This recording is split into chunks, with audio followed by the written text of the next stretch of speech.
Estação Livre no ar, são apenas 10h30, tem a noite inteira. Dormir é embaçado numa sexta-feira.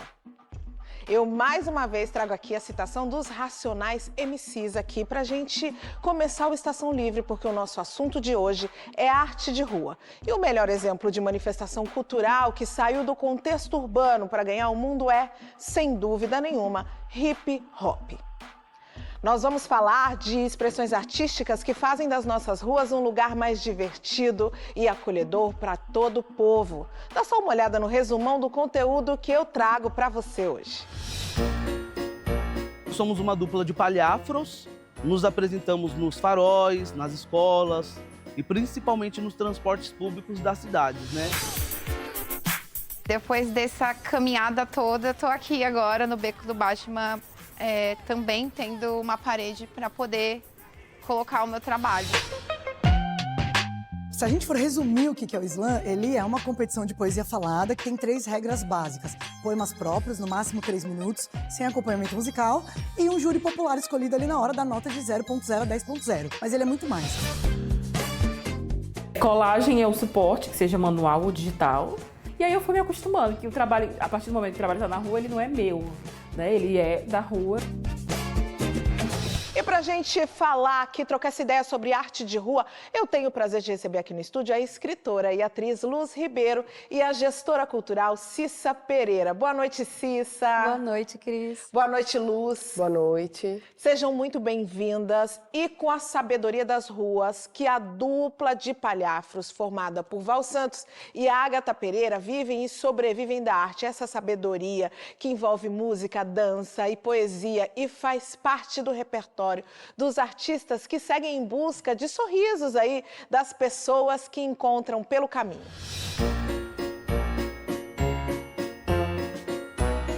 Somos uma dupla de palhafros, né? Nos apresentamos nos faróis, nas escolas e principalmente nos transportes públicos das cidades, né? O papel do artista de rua na sociedade é trazer vida, alegria, colorir a rotina normal das pessoas que não têm acesso à arte. Uma pessoa que está circulando na cidade com seu carro, vê um artista de rua no farol fazendo malabares.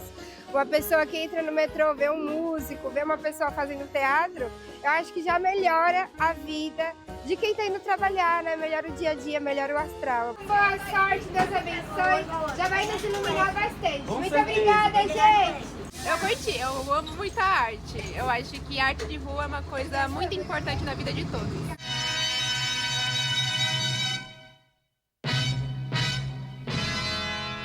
Eu no começo era bem tímida, mas aí a necessidade foi gritante e eu vi que eu precisava abrir minha boca e começar a falar. E foi aí que a gente começou a fazer o teatro de rua. A nossa rotina é muito flexível, porque a gente escolhe os horários que a gente vai trabalhar. A gente trabalha muito nos ônibus em várias cidades. Na cidade que a gente estiver, a gente vai, pede uma carona, entra, faz um teatro. Eu acho que a nossa rotina de artista de rua, ela vai seguindo conforme a vida, assim, sabe? Esse é o meu caminho e nele eu vou. O maior aprendizado de eu ter me tornado artista de rua foi conhecer real a minha ancestralidade, a minha negritude, a minha história, me reconhecer enquanto mulher negra e a importância que o meu trabalho ele traz, não só para mim, claro que eu me beneficio, mas o bem que ele faz pro próximo, sabe, é muito maior. Você quer saber? Então eu vou te falar. Por que será que as pessoas sadias adoecem?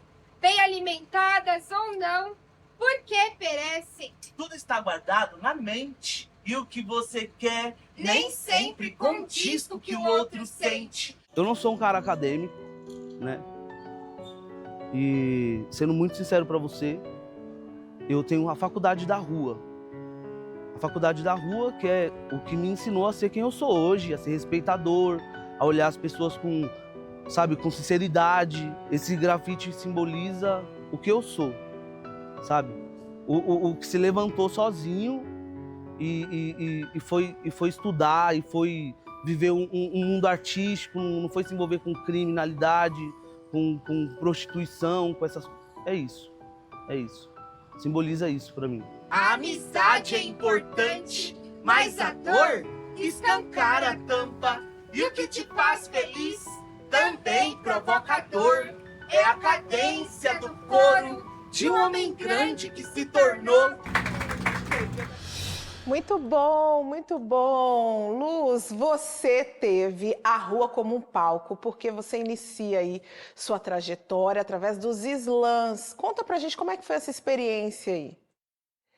Eu sempre fui uma pessoa muito apaixonada por palavra, né? Sempre gostei muito de escrever, sempre ouvi muito minha mãe compondo sambas, até que eu cheguei no Sarau da Cooperifa, né? Então, no Sarau da Cooperifa eu entendo essa possibilidade de construção poética.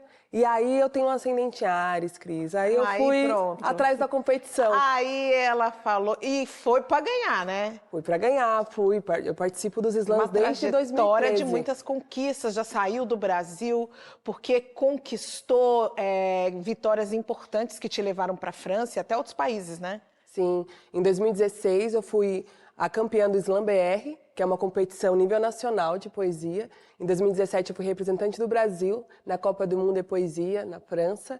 E eu também ganhei o Todo Mundo Slam, que é uma competição em Portugal. Ai, que sensacional! Cissa, e a gente precisa de políticas públicas para poder impulsionar essa arte. A gente tem os artistas aí utilizando as ruas como um palco, mas é necessário que eles recebam apoio. Como é que é esse cenário hoje no Brasil e de que forma que a gente pode ver o impulsionamento da arte de rua? A arte de rua, na verdade, né, Cris, ela é muito autônoma, né? Ela é um movimento que vem de um processo também revolucionário, de resistência, de um poder de sociabilização, né? Porque, na verdade, ela traz uma angústia, ela traz uma denúncia, né? Quando ela ocupa esse espaço. E aí, quando a gente fala de política pública, né? Que é uma terminologia que quase ninguém conhece, a gente está falando do direito à cultura, né? O direito das pessoas existirem e se expressarem a partir disso. Que está na Constituição, né? No artigo 215, mas, na prática, ela não se dá efetivamente para todas as pessoas, né? A gente tem um grande embate entre a cultura erudita, né, e a cultura vista como popular, que também é um nome emblemático, né, porque coloca todo mundo no mesmo lugar. Mas quando a gente fala de política pública, a gente está falando do direito das pessoas de existirem, né, a partir das suas expressões culturais. Então, hoje, no cenário brasileiro, a gente tem uma política cultural um pouco mais efetiva.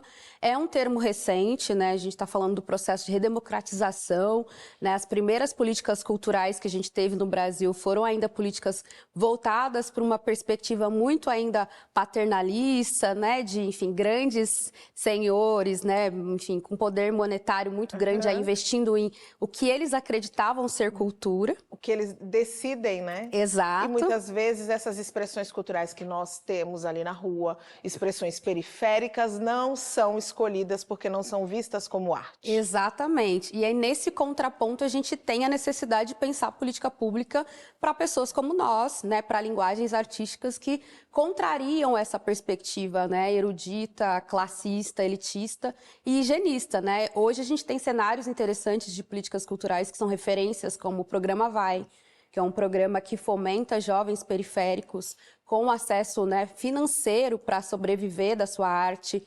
Além disso, a gente tem o Fomento às Periferias, né? Essas são as políticas culturais da cidade de São Paulo, mas a gente tem um programa Cultura Viva, que retomou agora, né, nesse último governo, que por muito tempo, aí no processo de 2008 adiante, surgiu essa perspectiva de fomentar as culturas historicamente vulnerabilizadas, né, que olhava tanto para a cultura, né, de rua, quanto a cultura periférica, quanto as culturas historicamente perseguidas, como, né, as matrizes africanas originárias. Então, a gente está caminhando para um processo, né? E aí eu quero aproveitar esse momento, então, para trazer uma arte que é deveras muito questionada. Porque se o assunto é arte de rua, a gente não vai poder deixar de falar de grafite. E as pinturas com tinta spray já fazem parte da paisagem urbana das grandes metrópoles. E aqui em São Paulo, um ponto tradicional: Beco do Batman, na Vila Madalena, zona oeste de São Paulo. E aí nós acompanhamos uma artista que eu amo, Crica Monteiro, durante a finalização de uma parede que ela estava fazendo por lá.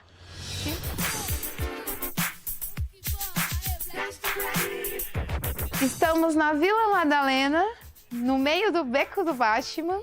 Um lugar extremamente disputado pelos grafiteiros, né, os artistas. Depois dessa caminhada toda, tô aqui agora no Beco do Batman, também tendo uma parede para poder colocar o meu trabalho.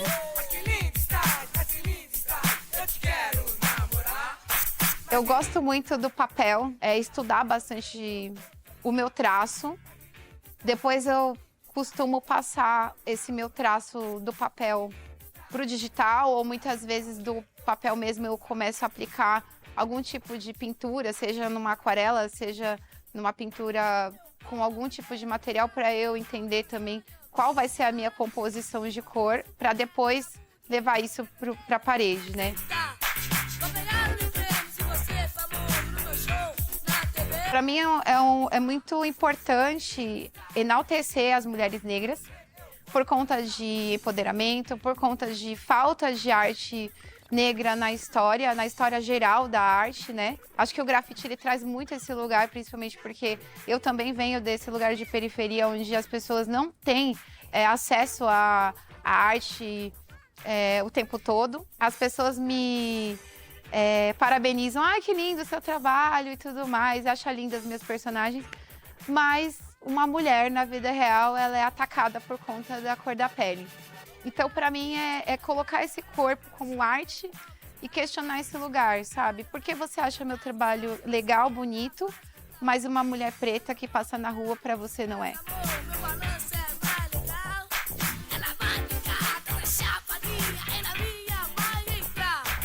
Eu sou uma pessoa que eu sempre tive uma ligação muito forte com a natureza e com as minhas raízes. Então, o meu trabalho que eu tô trazendo aqui no Beco do Batman vai falar muito disso, e daqui para frente o meu trabalho vai falar muito mais disso também, porque é uma coisa que eu gosto e é uma coisa também que eu acho que é super necessário. A gente falar de um lugar que a gente conhece, né?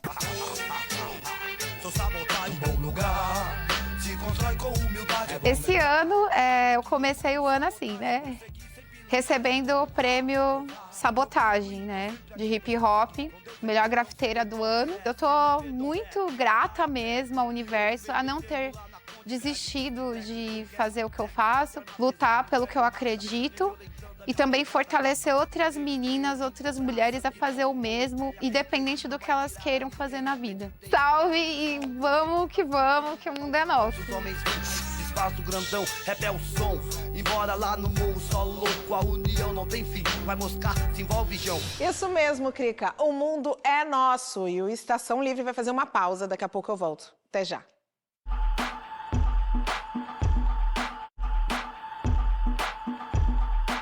Estação Livre de volta e hoje recebendo aqui Luz Ribeiro e Cissa Pereira. A arte da poesia falada em forma de competição vem dominando o mundo inteiro. E aqui no Brasil, muitas das batalhas têm como cenário principal as ruas. Mas não é só do asfalto que essa expressão de arte ecoa.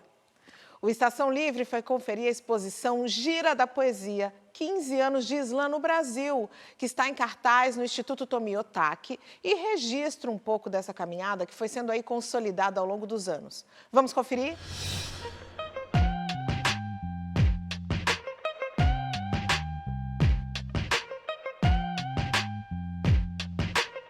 Se a gente for resumir o que é o Islã, ele é uma competição de poesia falada que tem 3 regras básicas. Poemas próprios, no máximo 3 minutos, sem acompanhamento musical, e um júri popular escolhido ali na hora da nota de 0.0 a 10.0. Mas ele é muito mais. Ele é um espaço de educação não convencional, ele é um espaço de encontro, de representatividade, ele é muita coisa. Risca, risca, risca! Estou chegando, e-mail, expressão e palavras se alertando. No Brasil, o Islã chega e começa num teatro, mas ele se populariza muito porque ele vai pra rua, e na rua você não precisa de nada, de luz, de microfone, é o gogó. Que nem ensinou papai Mandela, mamãe Dandara, uma joia rara, que nem Dona Ivone Lara. O Islã é um lugar de falar, mas, sobretudo, um lugar de ser ouvido, né? Porque todo mundo tá ali para ver, mas você fala 3 poemas e você ouve 2 horas. Então, é uma educação que a gente vai se educando a parar e prestar atenção em quem tá falando, numa época que a gente não se ouve mais. É muita coisa, né? No mundo que a gente vive, é um pequeno levante aí de poético.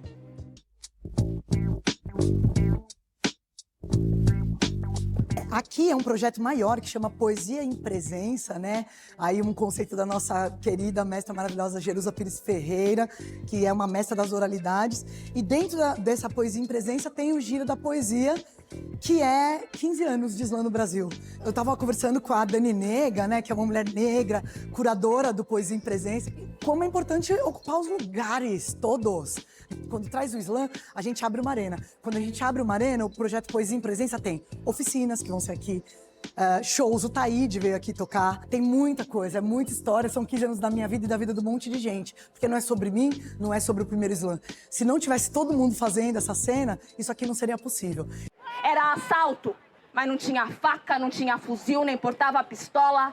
Como é que eu vou gritar favela vive se todo dia eu sei que ela chora? Tem uma definição ali que eu acho muito legal, que fala que o slam é o lugar onde a dissidência, a dissonância, a diferença que é punida na sociedade é premiada. É justamente o que faz a pessoa ser aplaudida, né? Eu acho isso a coisa mais legal. É esse na sua cara, in your face, né? Na sua cara. É uma pessoa viva ali, abrindo o coração, e na medida que você abre o coração, o público abre. Vocês não vão encontrar o meu corpo preso numa viatura. Se vocês me queriam fazendo o programa, prazer, eu sou a própria literatura. Deixa eu aproveitar e mandar um beijo para a Roberta Estrela Dalva, essa grande artista maravilhosa. Um beijo, Roberta. Luz, 15 anos de slam no Brasil. Queria que você fizesse aí um resuminho para a gente dessa trajetória e de onde você acredita, para onde vai essa arte maravilhosa. Olha, eu participo de quase todo esse processo do slam, assim. Você entra em que momento aí? 15 anos? Quantos anos tem a Luz no slam? Eu entrei em 2013, então eu já tô... Você tá desde o começo. Tô aí fazendo... Eu acho que não tem um lugar, assim, de chegar, sabe? É esse lugar de pensar que o céu nem é o limite. Não é. Porque eu vejo poetas, né, como eu... Mel Duarte, a gente vai no slam, eu sou apaixonada pelo slam. Essa chance de competir com alguma coisa e ganhar, se a gente pensa nesses corpos dissidentes que têm tão pouco acesso ao pódio, e aí você pensa que você formar uma palavra, forjar o seu discurso, isso pode te levar ao pódio, isso foi um lugar de encanto para mim. E eu acho que não é o limite, porque o slam, ele é mesmo uma escola de você teorizar a sua vivência. Você sintetiza e torna isso uma identidade. Então, você ouve a Tawane, você sabe quando é ela. Você ouve a Jéssica, você sabe quando é. Quando você me ouve, sabe quando sou eu. E quando eu acho que não é uma cerca, né? É uma ponte. Porque eu comecei no slam e aí eu vou e faço o Poetry Slam dentro do teatro, e aí o teatro parece que é pouco. Eu vou fazer o stand-up poetry junto com a Mel, aí parece que isso é pouco. Eu decido transformar os meus poemas em música, né? Não é que eu vou escrever música, eu musico os poemas, assim. Então, não tem limite. A partir do momento que você entende que uma palavra forjada, a palavra falada tem uma forma, é dar forma ao seu pensamento, é dar forma ao seu sentido. É igual a Roberta falou. Um beijo pra Roberta também, não tem como não dar. Mas é a sua chance de chegar em algum lugar, de atravessar a fronteira sendo quem você é. Uma sociedade que está o tempo todo dizendo o que você tem que ser, você pode chegar e discursar por você mesmo sendo você mesmo. E quando você fala de não ter limites, não é só limites artísticos, né, Cissa? Nós também podemos falar de não ter limites políticos. Eu queria que você falasse um pouco dessa possibilidade, desse impulsionamento político que o slam é capaz de trazer para a sociedade. Eu acredito que é uma tecnologia, né? Eu, como consumidora, eu conheci a Luz assim, né? Eu era aquela pessoa que ia para ouvir, não conseguia declamar ali, não era essa a minha área, mas eu gostava de estar ali. Inclusive, a minha formação política, chegando em São Paulo, porque eu sou de Minas, foi muito nesses movimentos de batalha, de slam. Eu acredito que ali é um lugar de emancipação mental, primeiro, e também de você sentir que você está contrariando as normas sociais que aquela cidade impõe, né? Principalmente porque a gente está falando de um país, né, que tem todo um resquício colonial, uma perspectiva extremamente elitista, inclusive nas grandes cidades, o modo como ela é distribuída.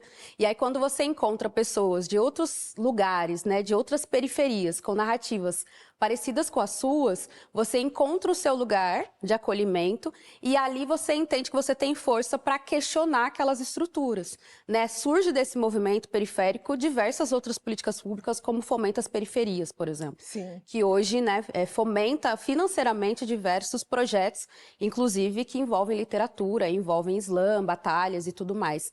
Então, o movimento, eu acredito que seja uma tecnologia de sobrevivência, né? É um caminho de sociabilidade mesmo, onde você costuma dizer que é um aquilombamento, né? Que o próprio Abdias falava, mas é esse aquilombamento urbano se renovando em formatos. Se renovando o tempo inteiro.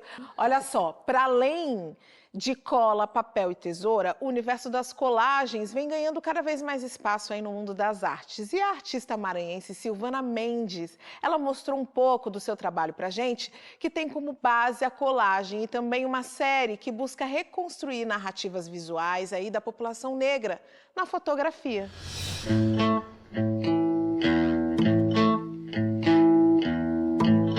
A minha trajetória assim, com a colagem, com a arte de rua, ela começa em 2 momentos, assim, na minha adolescência, ali, infância para adolescência.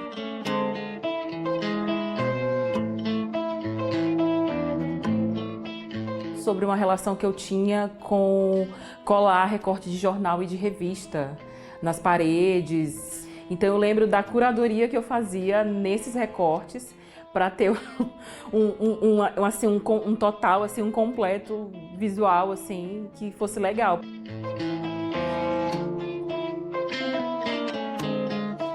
O processo do Lambe surgiu também ali naquele lugar da universidade pública e eu lembro que era assim, um processo de experimentação. Eu tirava xerox dos trabalhos que eu fazia iniciais de colagem, colava pela universidade mesmo, pelo Centro de Ciências Humanas de lá, que a gente chama de CCH.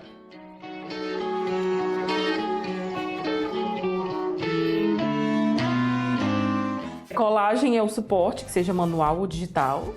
O resultado desse também suporte é fazer lambe ou essas impressões. Eles são impressos no mesmo sentido de ateliê de impressão de fotografia, fine art. Aí eles imprimem 6 trabalhos, então só 6 pessoas que quiserem comprar esse trabalho vão ter. Aí são os trabalhos seriados, que às vezes vão para exposição ou para, enfim, para museu, para coleção ou para feiras de arte, né? Então é um processo que ele é intuitivo, não querendo ser clichê, mas que ele demanda muito desgaste, não é emocional, desgaste físico, obviamente que o cérebro faz parte do nosso corpo, então um desgaste físico cerebral às vezes muito grande. Vou experimentando e eu fico tentando entender o que a imagem quer trazer para mim. Se é importante a gente pensar e falar sobre o processo de trabalhar com colagem, que geralmente as pessoas acham que a gente pode trabalhar com qualquer imagem, né? Mas esse meu trabalho de pesquisa, quase todos os elementos, se não são de domínio público, né, são elementos que eu registro, eu manipulo no sentido de criar para aquela colagem.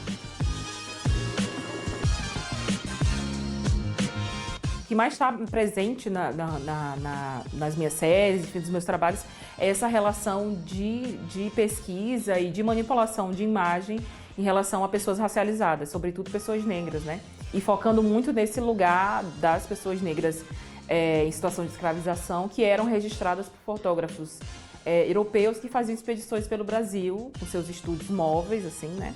Por se dizer, registrando o que eles chamavam de tipos sociais, ou de tipos de negros. Eu acho que muitos da minha época, e até hoje, assim, pessoas gostam muito de trabalhar com o lambe, porque esse processo da possibilidade, da facilidade, no sentido de que papel, cola, pincel, rua, pronto.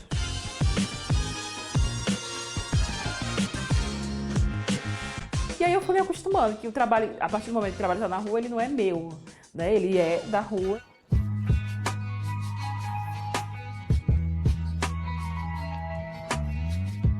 Depois de um tempo eu comecei a entender que, deixa, tá? É o tempo de vida dele, ele pode durar anos, como já tive lambes que duraram muito tempo, mesmo com intempérie de chuva e sol, e teve uns que não duraram um dia, e tudo bem.